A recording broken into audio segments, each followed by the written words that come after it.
Hi everybody. So I just figured I would come on here and make a little short video. There's still some other videos I plan on making, but for right now, my focus is going to be just on the fact that today, as I'm sure you've all heard, uh, President Trump was supposedly convicted on all these counts, and I just wanted to add some thoughts about it because I do have some thoughts. I don't really believe that this was good that it happened. I don't think it was right because the instructions the jury was given were completely insane. There were just a lot of things wrong with bringing the case to begin with. But I'm going to talk about it from a little bit of a different perspective than maybe some other people have. So I've been on a jury before. Granted, it was a civil jury, but I've been through several, voir dire sessions, and sometimes, actually, one of the voir dire sessions I was in was for a criminal case, but I wasn't selected to be on the jury, or, I guess you could say I was eliminated because they eliminate jurors. They don't select jurors. It's whoever gets on there is they might call in like one to however many people, and depending on your number, if your number is lower, you're more likely to get on in the jury box. And one of the reasons is that they can eliminate people, but they can't select people. So when you get a higher number, you're a lot less likely to be on it. So let's say you were in the first 10 people in the voir dire situation, you would get on the jury if you didn't get eliminated. Whereas if you were further back on the numbers, like the 30th person or something like that they had in the voir dire, you have to have a lot of people eliminated from the lower numbers, in order for you to be on the jury. But anyway, during voir dire, they ask you a lot of questions. And they ask everybody a lot of questions in the room. And this is where they are trying to determine, are you biased one way or the other? Are you more sympathetic to the prosecution? Are you more sympathetic towards, the defense? And, in a civil case, it would be, the plaintiff and, So anyway, who are you, sympathetic to?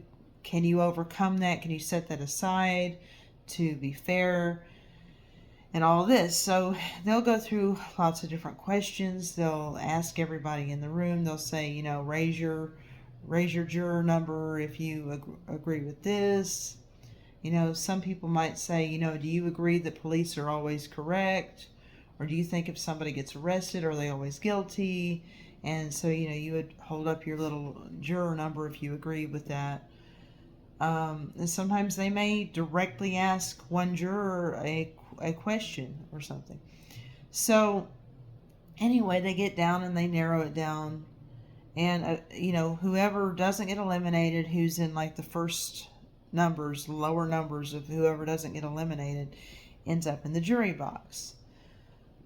But the main point that I was going to make is that when you get in that jury box, you have an absolute duty to consider nothing outside of the evidence that's presented to you in the case. So, for example, let's say that somehow you didn't get eliminated and you end up on the jury, and the defendant is a kid who bullied you in school. And let's say they dunked your head under the toilet water every day. They tried to set your stuff on fire. They stole your lunch money every day, and they had all their friends beat you up. Now, hopefully you would get weeded out in voir dire, and they would not let you in the jury box. But let's say that this defendant was a huge meanie, and everybody at voir dire had been bullied by them somehow. Anyway, but you're not supposed to consider any of that when you get in that jury box. You are only supposed to look at the evidence, and only the evidence that's presented in the courtroom. So basically, let's say, you had bad blood with this person. You really hated this person. You should not have that in your mind when you're looking at the evidence. So, in Donald Trump's case, everybody has an opinion about Donald Trump. Some people like Donald Trump. Some people don't like Donald Trump. Some people love him. Some people hate him. None of that should matter when you get in that jury box. Okay, so you should be, listening to everything that's said. You should be paying attention to the actual evidence that's presented. And you should evaluate that, and not how you believe about Trump, not whether you think he's a good person, a bad person, any of that. Because, he could be the devil incarnate, and you're not allowed to look at that and say, but he's a meanie, he's a bad guy, he's got to be guilty. You're not allowed to do that. You're only supposed to look at the evidence presented in the court. You're not supposed to consider how you feel about the person, whether you like the person, whether you don't like the person. It doesn't matter. You're supposed to look at the evidence. And I think that's what offends me most about what happened today, because I feel like with it being a super blue city, a super blue area where he was, that people were taking their feelings about him personally and putting it into their decision. And I just don't get a good feeling about that, because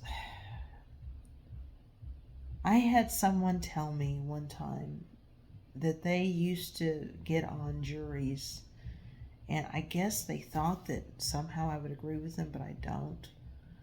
And they bragged about the fact that they would find people guilty if they thought they were, quote unquote, a thug. And I said to them, but you don't know if they were guilty or not. And they said, oh yeah, they were guilty. They were a thug.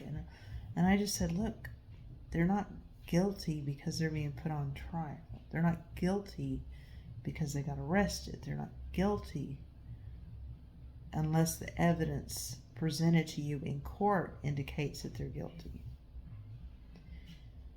So I've been really upset because apparently this person has put people in jail or in prison, even convicted people, even if there wasn't enough evidence to do it presented in the court for the crime that they were currently being tried for, because he felt like they were guilty of other crimes.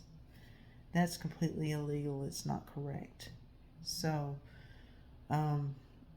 when I think about that person, it makes me think about these jurors that were on the Trump trial. And as someone who hopes to be on a jury again one day, it hurts to think that people can get on a jury and they can bring their own biases, they can bring their own prejudices and everything else into it, because you're not supposed to do that. And it's really upsetting to me, and it's offensive to me. Like, if I was on that jury, even though I have voted for Donald Trump in the past, if I was on that jury, I would have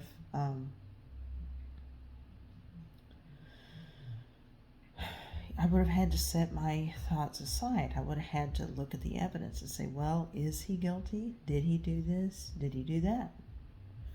I wouldn't be sitting there saying, yeah, I like Donald Trump, so I'm going to find him innocent. No, I wouldn't be doing that, because that is a miscarriage of justice. You don't find someone innocent because they're someone you like. You don't find someone innocent because you voted for them in the past, or you don't find someone innocent because, you think they'd make a good president or whatever. You don't do that. Conversely, you don't find someone guilty because you don't like them. You don't find someone guilty because you don't want them to be president. You don't find someone guilty because you don't think that they are somebody that you would get along with. You're only supposed to consider the evidence before you. So if I were on that jury, I cannot say for sure whether or not I would have found Donald Trump guilty today, because I haven't seen the evidence as presented in court. So it's possible that if I were on the jury, I would have found him guilty, even though I voted for him twice. I want him to be president again. And none of that matters. When you get in there, you look at the evidence. But I feel like